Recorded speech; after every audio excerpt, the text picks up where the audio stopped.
New York at the time, like especially then, like the early 80s, it was like Disneyland in hell. You know, like every fucking corner there was a fucking hustle. You know, 50 cents, you could see 3 pornos and a kung fu movie. The city was fucking nuts. But I fucking loved it.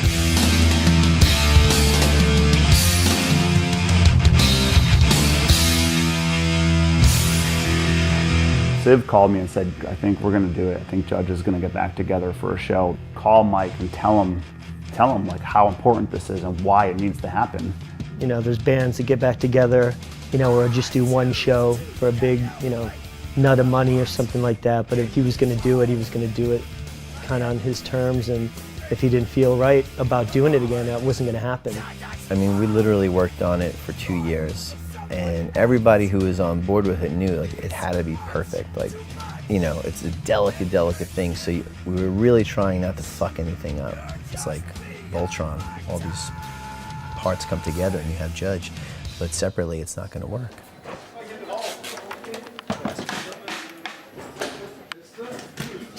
I always kind of put it out there that, hey, if anyone wants to do it, I am in, you know, because I really enjoyed playing those songs.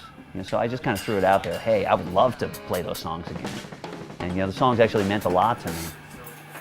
And it was very, very cool. I remember that very first practice we played, it sort of really gelled. And it really came together. And it was great. We sounded like Judge. I hadn't seen him for whatever, like 20 years, you know, before Judge got back together. It was like the day of that first practice, we were still like, you know, when you're friends, you can go 20 years and then, you know, it's like you catch up and just, you know, you haven't missed a day practically. I got to the door and the doorman wouldn't let me in. And that one guy that worked at King Tut's Wawa Hut with Richie, that biker dude, he was working, and dude, he literally grabbed me and he pulled me into the door like seconds before those guys were just gonna rip me back out in the street, like a half a second. And I would have just been, they would have grabbed me in the street and like beat me down again. It was crazy. I walked out there with like all the Sick Vidal guys, Gavin. I had like a posse of like 30 people, but they weren't there. Yeah, it's really wild.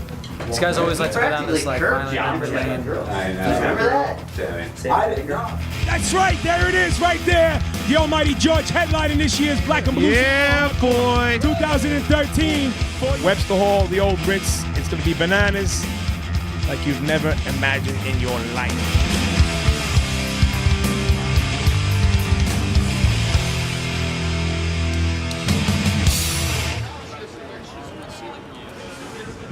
They had us headlining.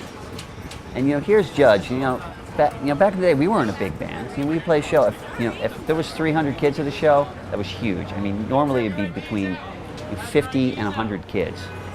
And when that show sold out almost immediately, I was like, I couldn't believe it. You know, the pressure was really on Mike. He's got the hardest job. He's out in front, and he's the personality that everybody, you know, looks to. I just get to jump around and have a good time. You know, when you're the front man in a band and you have to take that responsibility on yourself, and especially if you have like a fear of success or a fear of failure, whichever way you want to look at it, so I mean, it's the same thing. You know, you're going to be nervous about that. I've always had like this incredible amount of like stage fright, you know? I just knew that I was gonna have to face that thing of being in front of a crowd, but I always had to do that. When we got there, I remember looking out the window and I was like, wow, you know, there's a lot of people here, no big deal. It's a lot of people though. And the fucking Judge's fucking height, never played in front of a quarter of those people, you know? This is like a definite fucking, do not fall on your face here, man. And then the lights went out and our intro started playing. The guys just put on their guitars and shit. They start feedbacking their guitars and then people are already like jumping on the stage and like diving off without the music even playing. But once the click, click, click of Take Me Away and then the lights, and it worked and everybody was happy.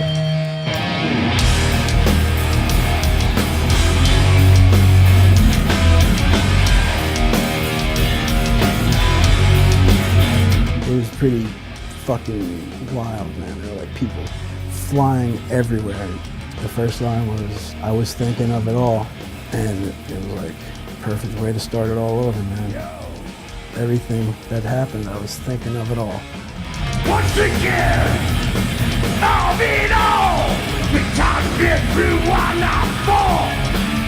Just believe it, it was my luck. Just believe it, I couldn't judge. Just to get Mike back out on stage and like where he belongs, I don't know, it's like some kind of joy where you see like what you imagined it to be and it became better.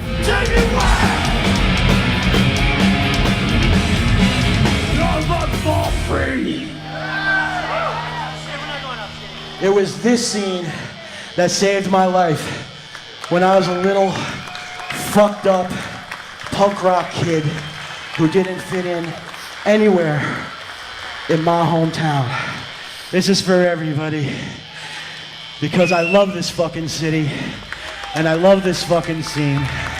Anthony Civarelli, he's gonna sing it with me. Anthony? New York, I'm gonna help with this one if you don't mind.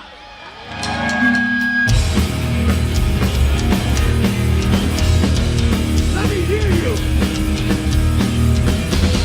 I wanted back then, that we were dead, showing all these new hearts. They're not so fucking bad. You know, part of the joy for me of doing Judge now is A, being able to play these songs, because I think you've talked to a lot of people from that scene, and that was one of the most important times and one of the best times of all of our lives. It's rare that you get a chance to kind of get that stuff back, and I think we all appreciate it, more than ever. I was just hoping that I could be there and see it. I knew I would be, and like now you're telling me that I'm going to be like part of it. I was just totally super honored, and to play those songs, it meant a lot to me back then, and it means a lot to me now. What we all enjoy about Judge would not have existed in any way were it not for Mike. To me, he's a guy who had an incredible amount of courage to step out of the circumstances that he was in, which were very difficult, and to make a life that is purely his own. And I think he opened up a lot of doors for a lot of people. When you're right next to a building and you're looking up, you can't really tell how big it is until you kind of step away from the building and you're just like, damn, that building's pretty big. So when you do a band like that, sometimes it takes a few years down the road to actually realize, the impact that the band had. Sometimes it takes like 20 years and you look back and you're just like, damn, some of these bands that I did when I was a freaking kid sort of had an impact. And instead of feeling pride, I actually feel humility from it. Sometimes, when you see, kids influenced even like to this day. And really that's what we set out to do in the first place, to kind of make a difference. And we were so influenced and so changed by music that we wanted to do bands that affected other people. And, we actually did it. It's awesome.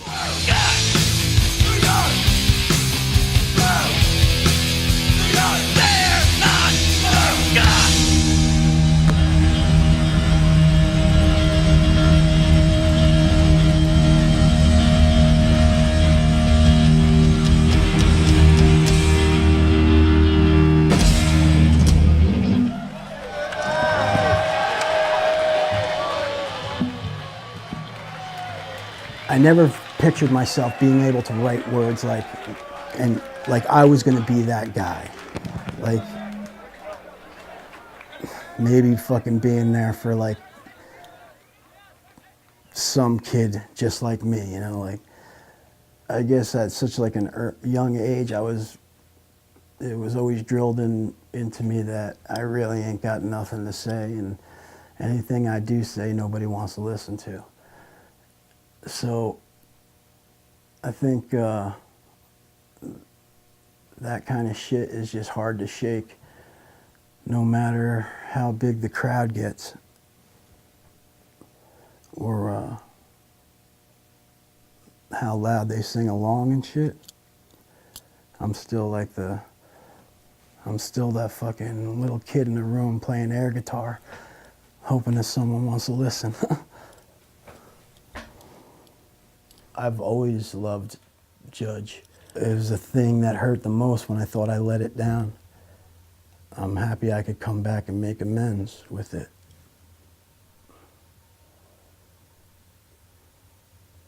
It's just a cool band. I'm happy to be a part.